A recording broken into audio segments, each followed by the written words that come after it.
Entonces entregamos la sala, pero quedaron preguntas, ¿no? ¿Cómo cambió, digamos, ha cambiado sustancialmente el público? Pues acá el compañero Walter, que es de la Universidad Autónoma de Sinaloa, del área de Ciencias Sociales, ¿no? Hoy no trajo su computadora, pero les va a explicar pues, los sentidos, los cambios por las redes sociales, ¿no?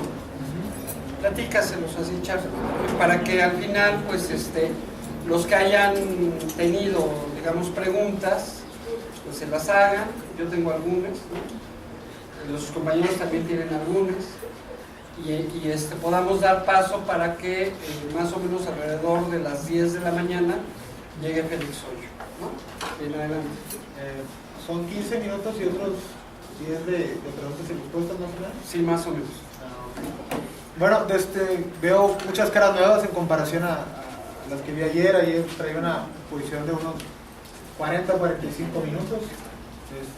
Vamos a meter aquí el material porque pensé que hoy no tendría que hacer una intervención, así que bueno, haré una pequeña síntesis del tema que expuse ayer, que era un tema en relación a la información que fluye en las redes sociales, ¿no? Pero que si al mismo tiempo una pregunta crucial o una disyuntiva sobre que si ahora estamos teniendo una sociedad más informada, más preparada, o cabe el concepto de alienación de la cultura marxista. Esperen un poquito, estoy tratando de apuntar todos los subtemas y subpuntos que toqué en la charla de ayer para ahorita que empiecen tenerlos a la mano y no se me olviden. Bueno, ayer la idea central con la que empecé el tema es que en estos últimos años lo que más han cambiado han sido las audiencias por encima de los medios tradicionales, ¿no? Puse un ejemplo simbólico, el Big Brother, ¿no? Que en el año 2000, 2001 tuvo un auge, una penetración muy fuerte, altos números de audiencias, pero se volvió a lanzar, no sé si hace 2 o 3 años y fue un completo fracaso, ¿no? Obviamente no es la misma la audiencia de hoy a la de principios de este milenio, ¿no? Las audiencias han cambiado muy sustancialmente, muy notoriamente, y los cambios son evidentes, ¿no? Hay otras formas de entretenimiento, hay otras formas de consumo cultural alternativos a la televisión, ¿no? Ahora pues ya tenemos Netflix, ya tenemos redes sociales, ya las formas de consumir contenidos a través audiovisuales han cambiado considerablemente, ¿no? Ahora tenemos una televisión o una programación más a la carta. Yo elijo qué ver, yo elijo a qué hora, en qué momento. Si me gusta una serie no tengo que esperarme todos los días a verla a las 6 de la tarde, la puedo ver en una sola noche. Les comentaba ayer que, por ejemplo, la radio y la televisión, la prensa escrita, ningún medio escrito o ningún medio de comunicación tradicional ha tenido el éxito que ha tenido la web 2.0. A principios del siglo XX, la radio tuvo, si mal no recuerdo, 38 años para que tuviera una audiencia de 50 millones. La televisión necesitó 14 años para llegar a esa cifra de 50 millones. Internet solo ocupó 4 años para tener 50 millones de usuarios. Y los smartphones, 2 años para que se vendieran 50 millones de smartphones. Esto es un consumo muy explosivo y un crecimiento muy exponencial al que han tenido los medios de comunicación tradicionales, lo que pone de pauta este avance en correlación a los demás medios de comunicación. Los paradigmas, les comentaba ayer, han cambiado. Por ejemplo, ahora los grandes líderes de opinión, los grandes periodistas, buscan tener un espacio en redes sociales. Por ejemplo, no pasa una hora sin que Carmen Aristegui publique algo, sin que Denise Dresser, sin que Joaquín López Dóriga, sin que Ciro Gómez Leiva, los grandes medios o los grandes líderes de opinión, tanto de izquierda de derecha, buscan tener esa presencia en redes sociales. Ahora, las virtudes de la información que fluye en redes sociales, primeramente, es más inmediato. No tenemos que esperarnos a que mañana salga una noticia que pasó ahorita. Les comentaba que hace 2 semanas ahí por mi casa, una anécdota, hace 2 semanas, escuché unos tronidos, eran unos balazos. A las 2 horas me había enterado por los medios de comunicación tradicional y ya había video en redes sociales sobre que habían matado a una señora en un cruce de un semáforo. Para cuando la noticia apareció en Noroeste el día siguiente, pues ya muchos nos habíamos enterado. Esta brecha del tiempo y de la comunicación más inmediata se ve rebasada en los medios de comunicación tradicionales. Y ahora fenómenos como el periodismo ciudadano, que yo lo llamo así, que cualquier persona, cualquier individuo con una cámara en la mano puede ser generador de noticias. Y muchas de las noticias surgen en redes sociales. Los medios replican lo que sale en redes sociales.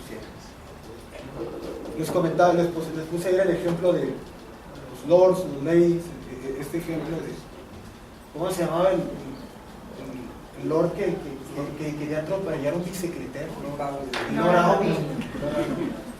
Ese es un ejemplo concreto. Han habido muchas leyes por ahí. Las leyes estas de Polanco que le dieron unos policías. Son las leyes que surgen en redes sociales. Los medios de comunicación tradicionales tienen que voltear y tienen que replicar. Y muchas veces es noticia simplemente qué se está comentando en redes sociales, qué piensan los medios de comunicación. Todos los medios de comunicación tradicionales en los espacios de debate público en los medios, pues decían, ¿qué piensan los usuarios de redes sociales sobre la visita de Donald Trump? No, pues están reprobando, están tupiéndose al presidente. Pero es un ejemplo de cómo los medios de comunicación tradicionales voltean a lo que los usuarios de redes sociales. El usuario de red social ya tiene por lo menos un medio de expresión, un medio de compartir información y de ser también generador de información. Que esto signifique que hay mejor información, que tenemos sociedades mejores informadas, tal vez no, pero hay más libertad, hay otras voces que escuchar, hay otros espacios alternativos a los cuales entrar, y sobre todo existe una enorme proliferación de los sitios del periodismo digital. Todos los grandes medios de comunicación tienen espacio sobre todo, y tienen más visitas y más, ¿cómo se llama esto? Un radio de frecuencias más común que en el tiraje impreso. Una conferencia de un teórico de Carlos Escolari, un teórico de la comunicación argentino, él aseguraba, junto con otros teóricos muy afines a su corriente, que los medios de comunicación impresa van a desaparecer. Pero él lo decía con una seguridad, van a desaparecer. Eso no hay duda. Para empezar, el daño ecológico es severo, ¿no? Todas las toneladas de papel que se invierten. Yo no estaría tan seguro. Pero, por ejemplo, allá en Mazatlán, Sinaloa, de donde soy, el periódico más popular es Noroeste. El otro día estaba hablando con un reportero y me dijo que Noroeste tiene un pasivo de más de 100 millones de pesos. Dijo, entonces, le digo, ¿están en riesgo de quebrar o desaparecer? No.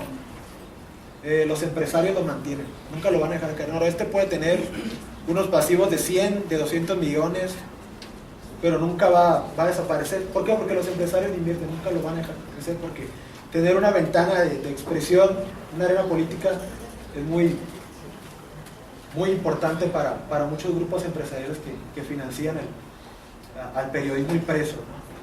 Y gran parte, y muchos periódicos impresos, no es un secreto que yo diga, son financiados por la publicidad oficial. Pero así brevemente, ya para pasar a la contraparte de estas grandes virtudes que nos ofrecen las redes sociales en materia de flujo de información, habría que ver las contrapartes, los subtemas.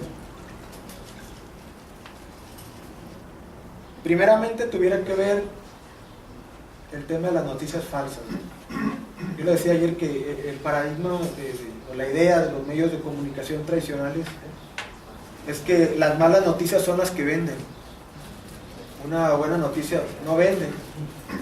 En redes sociales lo que más vende son las noticias falsas, ¿no? Los sitios de noticias falsas, con una buena noticia falsa que tenga mucho tráfico o que sea muy compartido o las noticias virales tengan un carácter ya viral, o las noticias falsas tengan ya carácter virales, son un boom o una explosión económica. ¿Por qué? Porque a los empresarios o a las personas o los que quieren hacer publicidad, pues buscan dónde hay tráfico de usuarios, ¿no? Pues en este sitio, mano, que es de noticias falsas, no me importa. Entonces, les comentaba ayer que Allen Ginsberg, en medio del director del medio de comunicación de noticias más falsas, más importante de Estados Unidos, le reveló a BBC Mundo que una noticia falsa que se hace viral nos deja hasta $100 millones. Eso por poner un tema. El otro sería la publicidad. Ahorita es más importante y tiene más potencia la publicidad que se hace en internet. Ayer traía todas las cifras de la escuela del estudio de consumo y dispositivo de consumo cultural que se hizo más recientemente, no me acuerdo exactamente el nombre del organismo, y decía que el 82% de las personas que consideraban que la publicidad en internet no era invasiva les causaba atención, y que 2015-2016 las compras por internet se duplicaron, tan solo en un año. El volumen de publicidad de Facebook que agarró en 2015 es de $59 mil millones, nomás por poner una cifra concreta. Entonces, en redes sociales fluye, y la publicidad del consumo, y la mayoría son de pymes. Por ejemplo, en Mazatlán, todos los changarros que están en la zona hotelera, en las zonas turísticas, tienen publicidad en redes sociales. Invierten más publicidad en redes sociales que en Noroeste o en el Debate o en medios impresos. Otro tema sería el de cuestionar si ahora que tenemos el tema de las redes sociales, somos individuos más solitarios, más gregarios, o estamos más conectados entre nosotros mismos. En mi tesis de licenciatura lo hice de un estudio particular de adolescentes de una secundaria. Los resultados entre los hallazgos que ayer fue que los adolescentes que más interactuaban en redes sociales, esa interacción crecía mientras estaban en periodos de clases. En periodos vacacionales sufría o se rompía considerablemente esa sociabilidad, y sobre todo esos adolescentes con alumnos de primaria se venía disminuyendo conforme avanzaban y crecían. Y finalmente el otro tema que conté, se lo digo así muy vagamente, es el cibercontrol en redes sociales. Todos conocen los casos de Julian Assange en Wikileaks, del espía de Edward Snowden, que ponen sobre la brújula, que ponen sobre el debate y revelan cómo,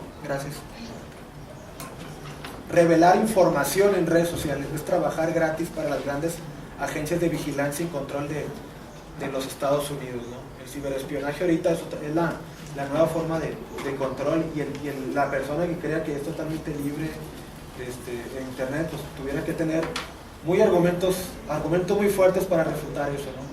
Yo tengo amigas y compañeras que son madres y ponen fotos de sus hijos, ponen fotos del colegio donde asisten sus hijos, y bueno, está haciendo un gran trabajo, sobre todo en un país donde el secuestro es un problema muy grave, ¿no? Y en Sinaloa no es menos, pero ese tipo de información trata de no hacerla tan.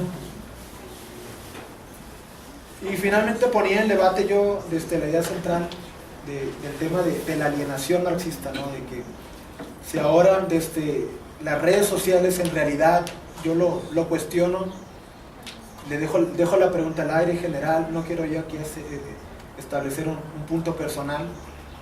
Si con todas estas grandes virtudes de información y del flujo de información que en ella genera sociedades más informadas, o con todo lo que les dije de contrapeso, genera sociedades despojadas de una conciencia más crítica y que vive más cercano al concepto de la alienación marxista. En un punto de vista muy personal, yo pienso que la tecnología, al igual que las redes sociales, no son malas, ¿no? Tiene que ver más con el uso que se le dé. Son como el agua, ¿no? Pueden quitarme la sed, pero también me pueden ahogar. Entonces el tema de la tecnología, pues toca ver que cada usuario decida qué uso particular le da, ¿no? Entre que si decide aprovechar las grandes virtudes de información o si decide caer en el juego de la alienación. Muchas gracias. Quisiéramos abrir una ronda. Ustedes son habitantes de este mundo, han usado todos esos medios, si es que saben de lo que les están hablando, ¿no? Que hubiera por parte de todos, porque esto es un ¿cómo se llama? Es un seminario tiene este formato, es decir, se expone, y una vez que se expone se discute, ¿no? El seminario se trata de discutir sobre todo. Bien, no sé si quieran hacer una intervención, si quieran preguntar algo. En las conferencias lo que hay que ir es a preguntar. En los seminarios lo que hay que hacer es discutir, intercambiar ideas, dialogar, ¿no? Debatir si es necesario. ¿Ok? No sé si tengan... Nosotros nos hablamos al final, ¿no? Sí, para no... Para que no se pueda perder su exposición. Bien, no sé si... A ver, Isabel.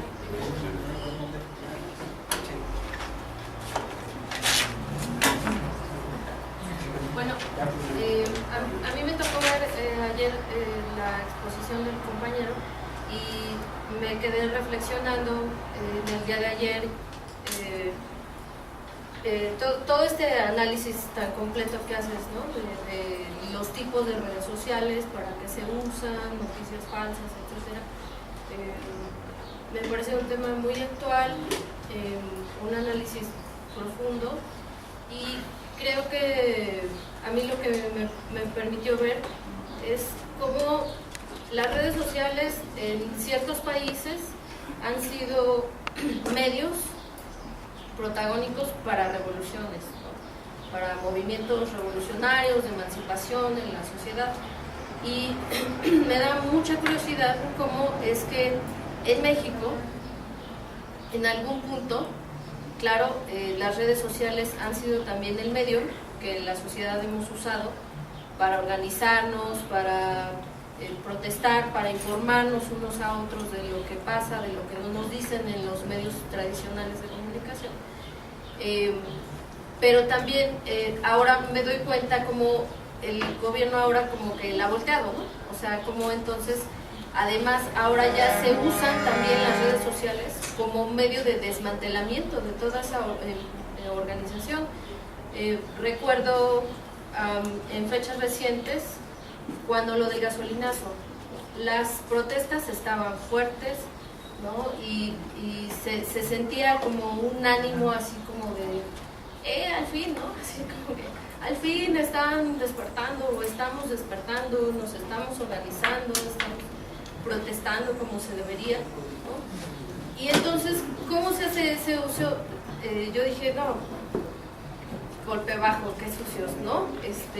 Que hacen uso también de las redes sociales para difundir información falsa de no, están saqueando negocios, no sé qué, y cómo se hizo uso, también se ha hecho uso de las redes sociales como parte es parte, como yo lo veo ahora ya, de todo un plan, ¿no? O sea, lo que tú decías del Big Brother, ahora no puedes ir a un lugar sin que al ratito que te metes a Google o a Facebook te esté sugiriendo cosas de búsquedas que tú hiciste, cosas que te gustan o de lugares que visitaste, ¿no? Entonces, pues creo que las redes sociales son un arma de doble filo, ¿no? Claro que nos han ayudado muchísimo. Sin duda, creo que han permitido también que haya una democratización de la información, una democratización de la sociedad en general, en su conjunto. Pero también hay que tener cuidado, ¿no? Pues, por esto, ¿no? que menciono cómo se han usado también, ha sido la herramienta también del gobierno de denostar, de desmantelar movimientos, ¿no? Para desprestigiar, ¿no? A figuras públicas, ¿no? Bueno, estamos unos días de las elecciones del Estado de México y están así, pero sí, súper duro, ¿no? Tirando lodo por todos lados, ¿no? Entonces, bueno, es con la reflexión con la que me quedo, de cómo pues vemos como Facebook así como un espacio social en donde voy, cuelgo fotos, etcétera, me distraigo, pero al mismo tiempo, como bien dices, son herramientas de la delincuencia, del gobierno, de la manipulación mediática, ¿no? De la que todos hemos sido objeto, ¿no? Es con lo que me quedo. Bien, allá y luego allá. También en eso, por ejemplo, en Twitter han sido amenazadas muchísimas personas de muerte, inclusive ha habido tuiteros que los amenazan son activistas y los amenazan y luego aparecen muertos. Ha habido también casos así, o sea, es un tipo de control espantoso. Yo creo que sí hemos perdido mucha de nuestra privacidad con las redes. No saben dónde vives, sabes cómo localizarte, saben lo que piensas, quién es tu familia, dónde todo, porque todo lo publicamos aparte. Ha habido experimentos, ¿no? De personas que las hicieron entrar a un cuarto y un adivino le decía tu nombre y después de 2 minutos regresaba o le pasaba la información y por Twitter había sacado toda la vida, yo creía que la adivinaba, pero era por Facebook, por las redes que habían sacado la vida de esa persona. O sea, es increíble, no sé yo qué pensar si es bueno o malo. Tiene cosas maravillosas, muchas, pero se ha usado también para todo lo contrario, ¿no? El peligro en manos de quién, ¿cómo se usa? Bueno, si bien planteas que la inmediatez de las noticias nos acerca con otras personas, otras sociedades de todo el mundo, hay también una ignorancia respecto a los hechos que suceden en otras partes del mundo o aquí en nuestro país, respecto a que nos informamos y lo ignoramos, es decir, no hacemos nada, ¿no? O sea, respecto a, por ejemplo, no sé, bueno, no se me ocurre alguno especial, o sea, no nos solidarizamos de alguna u otra forma con esos sucesos que de alguna otra forma nos están afectando a nivel mundial, ¿no? O también muy local.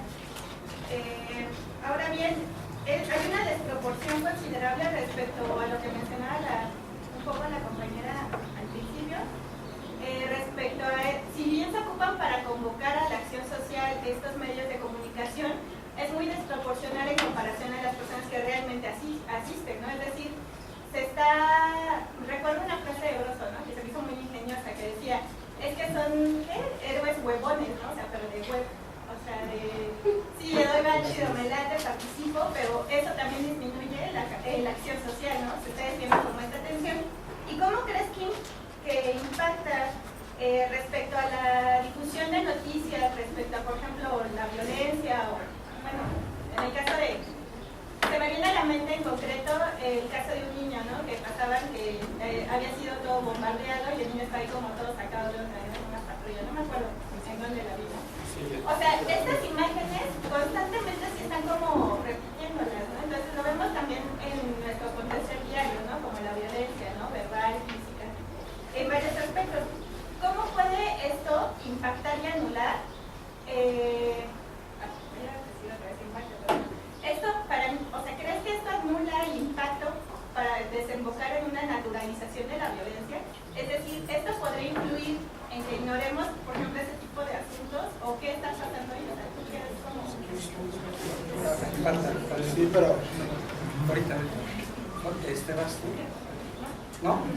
Entonces, ahí está la compañera y luego por acá, ¿no? Y ahorita vemos.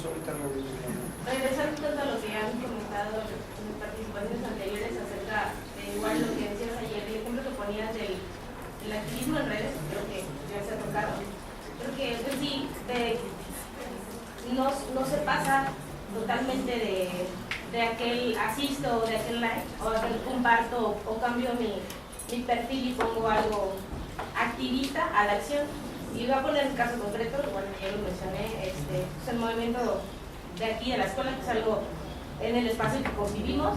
Se hacen las asambleas en la escuela, la dirección tiene dosis tomados y empiezan las asambleas y era el medio para que se metieran ahí todas las cuestiones que quería el alumnado o que se tornara, y de repente pues no participaban en la asamblea, no en vivo cuando estábamos ahí todos, pero sí desde la página o desde el Facebook, tildando, tachando, pero en el contacto uno a uno que teníamos ahí, todos construidos, que se estaba tratando de construir, pues no se hablaba. Entonces creo que muchas veces también tomamos mucho valor detrás de una red social o de una pantalla y no se pasa.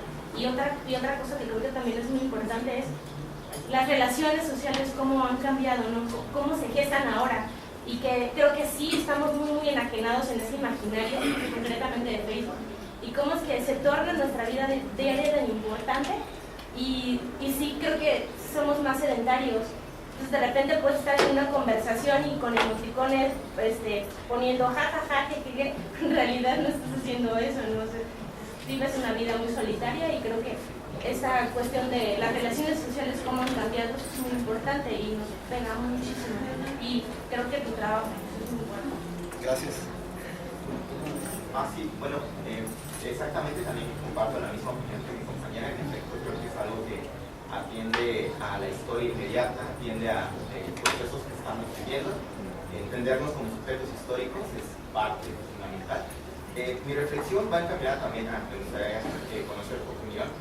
Evidentemente en el devenir histórico pues nadie se puede salir, todos estamos inmersos en él, y esta ya es la realidad en la que estamos, ¿no? Sea mala, sea buena, cada quien puede tener sus opiniones. Desde mi perspectiva es amoral lo que como tú mencionaste, es amoral el uso de una red, perdón, es amoral la red misma, el uso que se haga de ella o la intención de ella es lo que va a definir el rumbo, ¿no? Pero bueno, mi pregunta va encaminada con respecto a esta tecnologización de la vida que cada vez estamos viendo más. Hace 30 años los Walkman o los Dixman era algo que era común, ¿no? Hoy en día el celular tienes todo ahí, internet, tienes películas, tienes todo lo que tú quieras ahí. Eso es una, ¿cómo llamarlo? Velocidad de la tecnología demasiado alarmante o también demasiado alentadora, dependiendo cómo la quieras ver. Pero mi pregunta es, ¿este tipo de sociedad que estamos experimentando es una sociedad nueva? O sea, estamos enfrentándonos como sujetos, como mexicanos del siglo XXI, de los primeros años, a una nueva sociedad. Porque en efecto, por ejemplo, algunos de nosotros, o nuestros abuelos, no saben utilizar un celular, ¿no? Porque no quieren, porque les da miedo, porque simplemente no les importa. Pero esto habla entonces de que ya hay una brecha generacional. Ojo, no estoy diciendo que antes las sociedades eran estáticas, ¿no? Siempre están procesos. Pero sí quisiera saber tu opinión sobre si tú consideras que hay una nueva sociedad con esta tecnologización y qué tipo de sociedad podría ser. Ya habíamos hablado de la desinformación o de la información, pero más allá de eso, pues podríamos hablar de otros aspectos sociales, de tipo cultural, ¿no? Porque en efecto sí, es una tecnologización de la vida muy constante, pero entonces es una nueva sociedad, o son sociedades que cada vez van cambiando más y más. Esa es como mi reflexión y también mi pregunta. Ahorita abrimos una segunda reunión. Primero, para la compañera que me hizo la primera pregunta, ponía el ejemplo de los medios protagónicos para las revoluciones. Antes que todo, una disculpa, hoy tuve que hacer una pequeña sinopsis de la charla de ayer. Dejé de lado muchos temas y muchos casos en concreto, pero ayer, por ejemplo, yo ponía el ejemplo que sí, ¿no? que las redes sociales han nacido muchos movimientos y ha servido para la organización social. Puse el más claro ejemplo que ha tenido más eco a nivel internacional, porque todos los medios internacionales han destacado pues la revolución árabe en 2011, cuando a través de las redes sociales se hizo un movimiento en Egipto para tumbar a Hosni Mubarak, ¿no? Sí, en efecto han tenido ese uso y esa virtud, pero al mismo tiempo coincido con la compañera, pues también tienen para servir información de contrapeso, información falsa, información de buena calidad o que sea ajena a ciertos o tales grupos de intereses, ¿no? Por ejemplo, en Sinaloa, y es un ejemplo muy particular que tenemos el partido sinaloense, No me pregunten de dónde viene el partido sinaloense porque sería hablar mal de mi universidad. Sí, la verdad, no quiero venir aquí a la Escuela Nacional de Antropología e Historia, que si uno va a la Universidad Autónoma de Sinaloa y dice eso, tiene fuerte impacto, ¿no? Créanme que tiene prestigio, por lo menos se escucha muy padre, ¿no? Escuela Nacional de Antropología.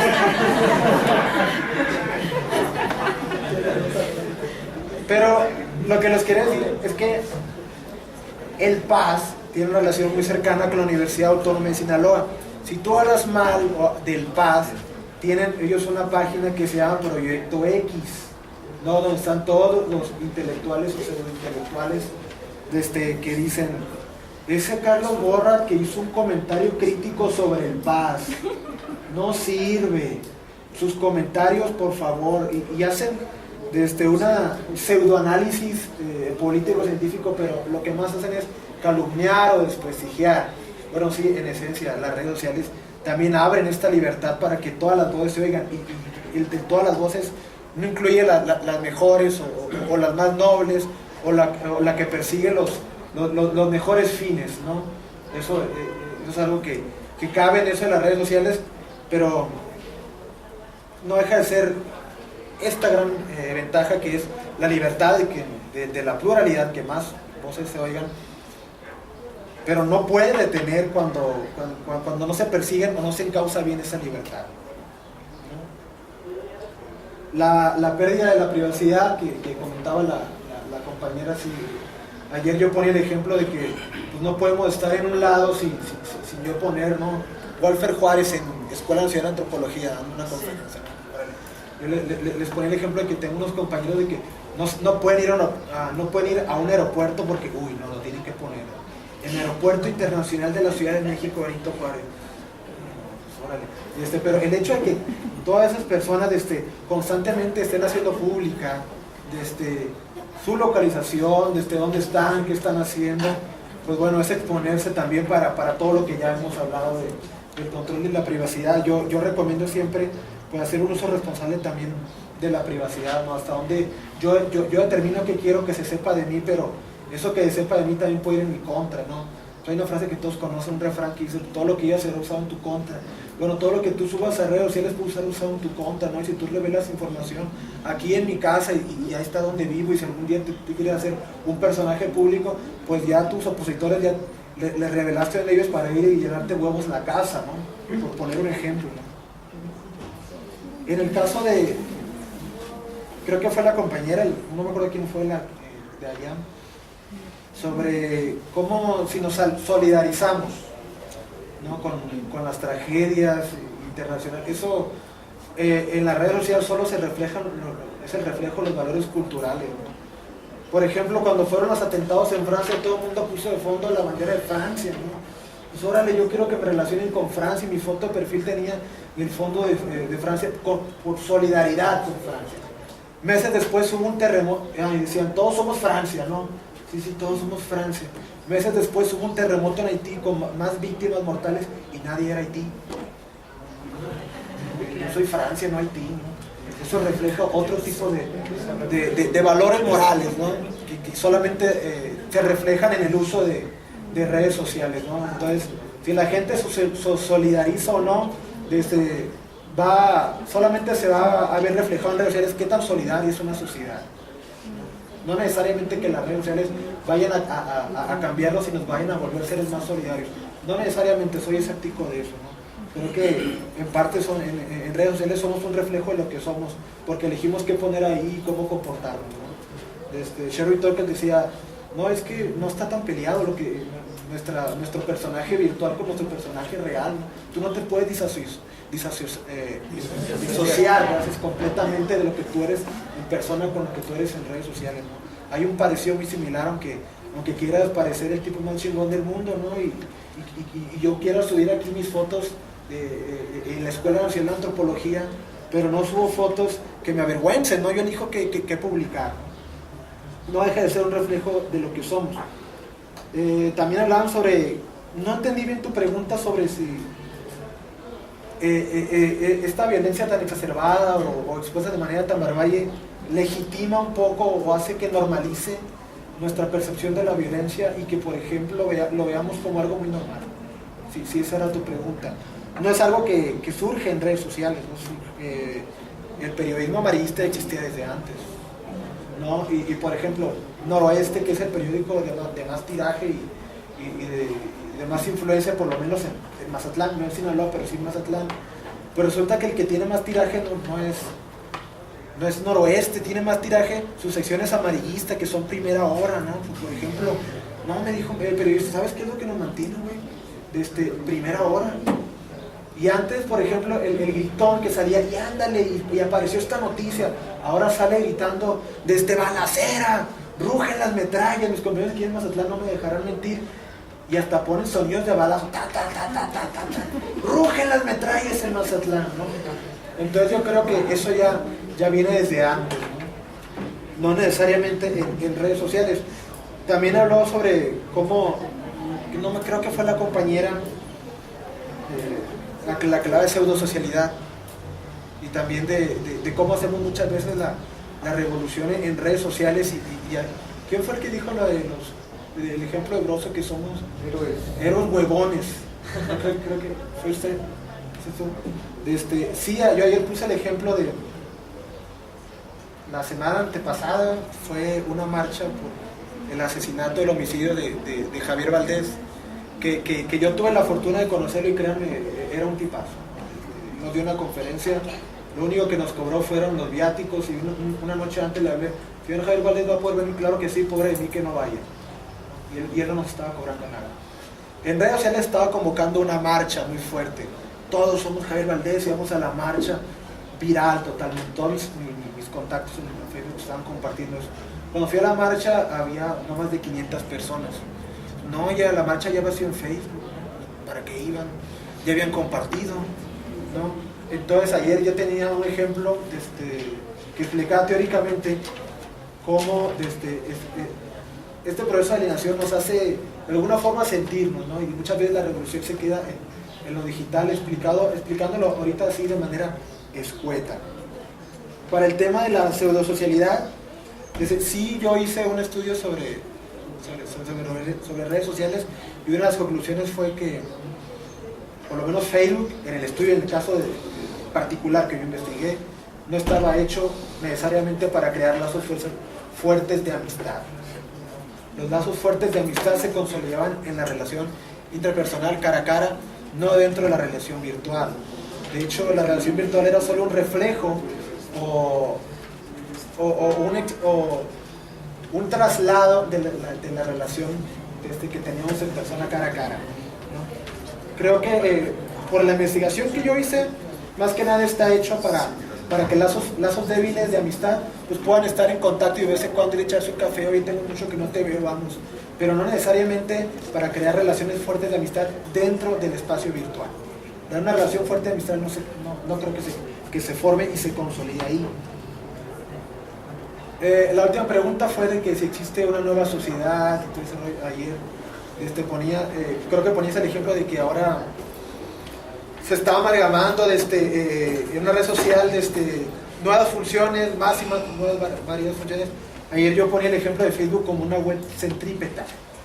Es una web que está destinada a atraparnos y hace lo posible por crear mecanismos de innovación para atraparnos y mantenernos dentro de ella, ¿no? Una web centrípeta, por eso ha creado nuevas funciones, el mecanismo de seguidores, ya lo pasó de Twitter, lo pasó a Instagram, la transmisión en vivo, y muchos otros ejemplos puntuales, ¿no?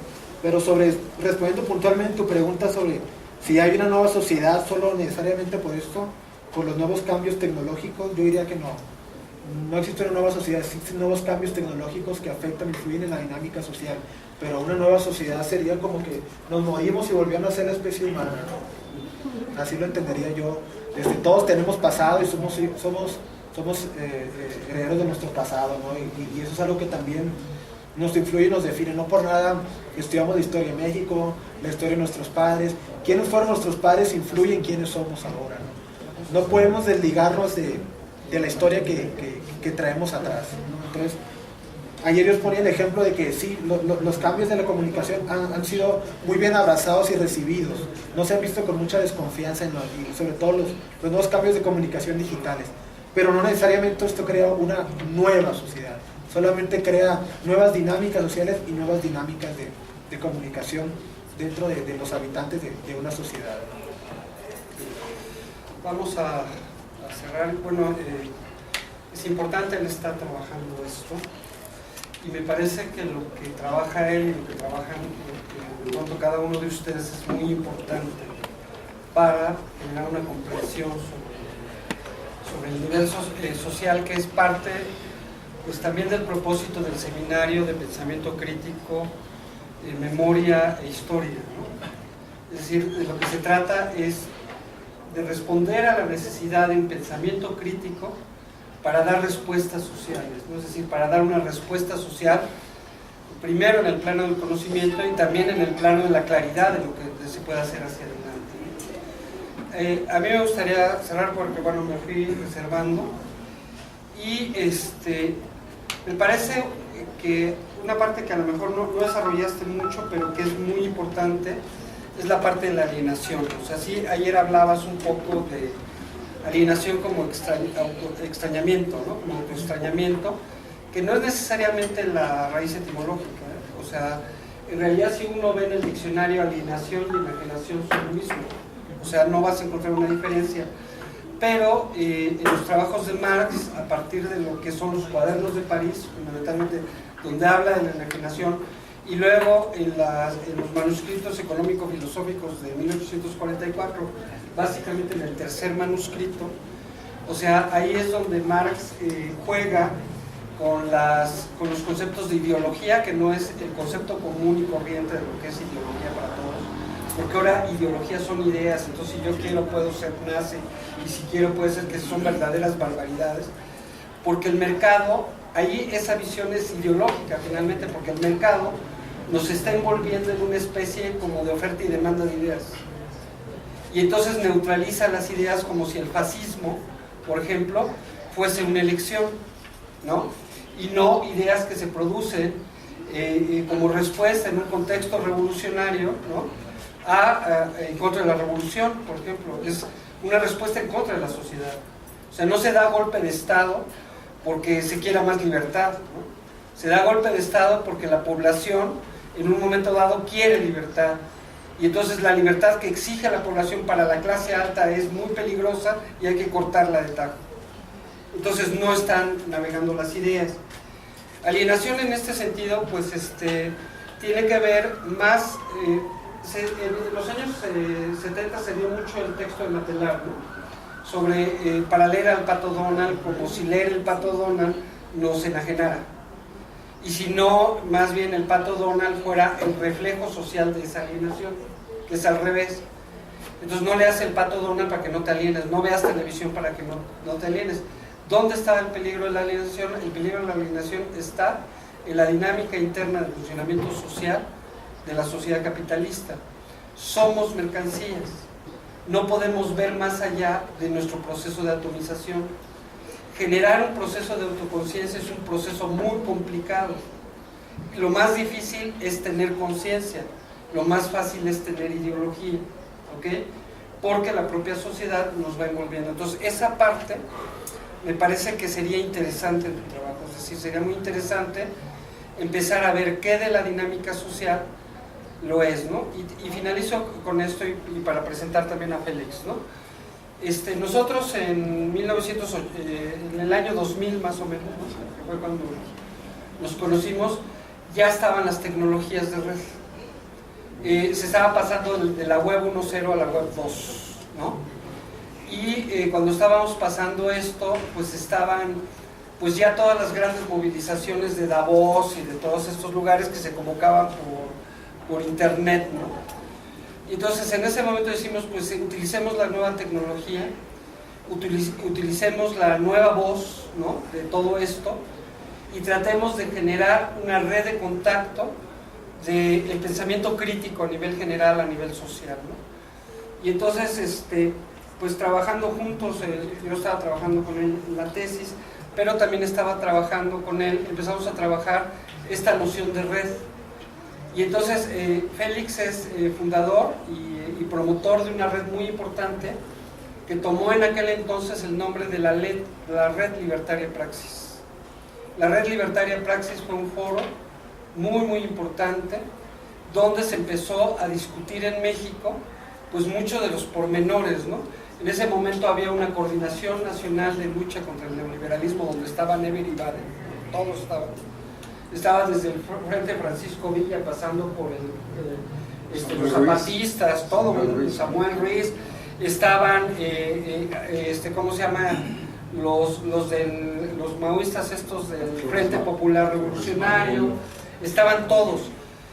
Fue un intento muy importante porque era el momento de llamar a un frente nacional para luchar contra el neoliberalismo, y estamos hablando del año 2000. Ahí estaban también los del CGH, ¿no? Estaba el que murió ya de la SEM, ¿no? Higinio, y estaban muchos otros, y hubo la oportunidad de reunirse y discutir a fondo qué era lo que estaba sucediendo. Bien, finalmente fue un intento que se quedó ahí, no progresó mucho, porque pues el zapatismo luego se fue a la otra, ¿no? Y se fragmentó, y se empezó a fragmentar el movimiento, y ese movimiento fragmentado sigue hasta el presente.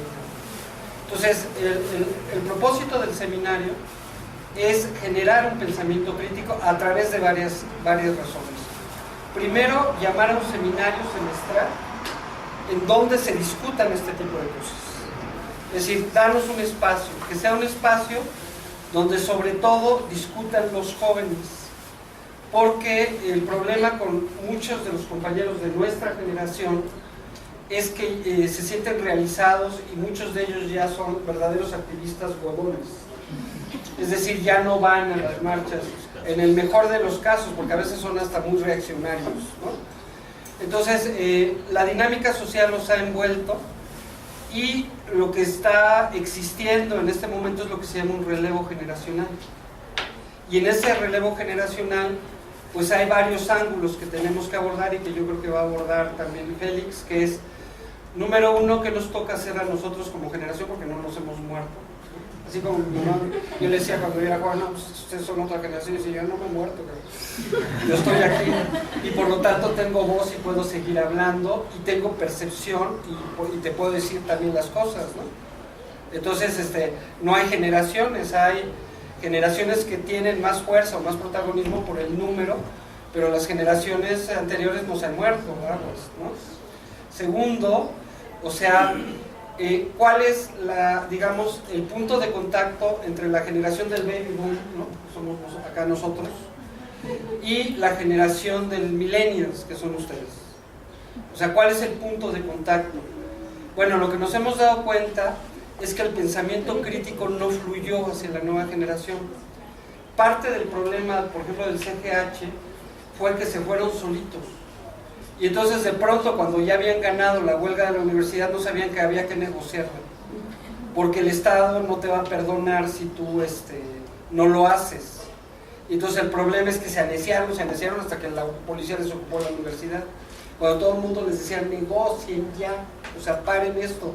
La revolución se constituye a partir de muchos movimientos sociales y de una acumulación de experiencia. No te juegas el todo o el nada.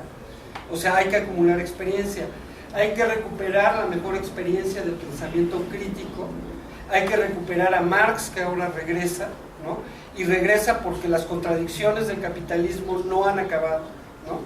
Y por lo tanto el herramental teórico que te proporciona te permite explicar, porque si algo te permite la teoría es explicar y comprender las cosas, ¿no? Y finalmente es, junto con la generación de ustedes, ¿no? Porque ustedes son relevo generacional, lo que tenemos que hacer es poner al día el pensamiento crítico, porque el pensamiento crítico se interactúa con la realidad se está moviendo, y a veces los que somos más viejos no entendemos que esta nueva colocación nos mueve la manera como nosotros la habíamos enfrentado en los años 70, y que hay condiciones que han cambiado, ¿no? y que tenemos no que rechazar lo viejo, sino reanalizar la realidad para poder llegar a un pensamiento de transformación social, ¿no? Y ahí está el papel, porque aquí estamos en una universidad, el papel de las universidades. ¿Ok? Entonces, dado eso, bueno, yo sé que tienen algunas preguntas, resérvelas porque esto no acaba, ¿no? Esto sigue, y les presento entonces al doctor Félix Hoyo. Él es una persona muy preparada, es una persona muy crítica. Yo a pocos les puedo decir mis maestros, él es mi maestro, yo lo reconozco a él, y pues creo que hay que escucharlo y hay que reflexionar juntos. Este seminario se ve cada 6 meses, cada 6 meses va a haber seminario, y lo vamos a convocar y vamos a traer a distintas personas a reflexionar, y vamos a invitar también a los compañeros que están a venir